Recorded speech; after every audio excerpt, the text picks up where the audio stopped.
అక్కినేని వారింట అద్భుత దృశ్యం ఆవిష్కృతమైంది. చాన్నాళ్ల క్రితమే విడిపోయిన నాగార్జున భార్య చైతన్య తల్లి ఆదివారం జరిగిన ఎంగేజ్మెంట్ ఫంక్షన్ కు హాజరైంది.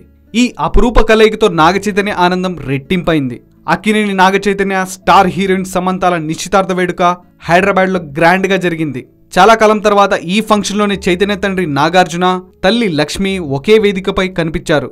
వారిద్దరూ వారి వారి భాగస్వామ్యులతోనే కొడుకు నిశ్చితార్థ ఫంక్షన్ కు హాజరయ్యారు. అమలను పెళ్లి చేసుకోవడానికి ముందు నాగార్జున రామనాయుడు కూతురు వెంకటేష్, సురేష్ బాబు చెల్లెలైన లక్ష్మిని వివాహం చేసుకున్న విషయం తెలిసిందే. చైతన్య పుట్టిన తర్వాత వారిద్దరూ విడిపోయారు. ఇప్పుడు చైతన్య ఎంగేజ్మెంట్ సందర్భంగా అందరూ తమ తమ కుటుంబాలతో తరలివచ్చారు. ఎప్పుడూ పెద్దగా బయటకు రాని వెంకటేష్ భార్య నీరజ, కూతుళ్లు కూడా ఈ ఫంక్షన్కి వచ్చారు. ఈ ఫోటోలన్నింటినీ చైతన్య తన ట్విట్టర్ ఖాతాలో పోస్ట్ చేశాడు.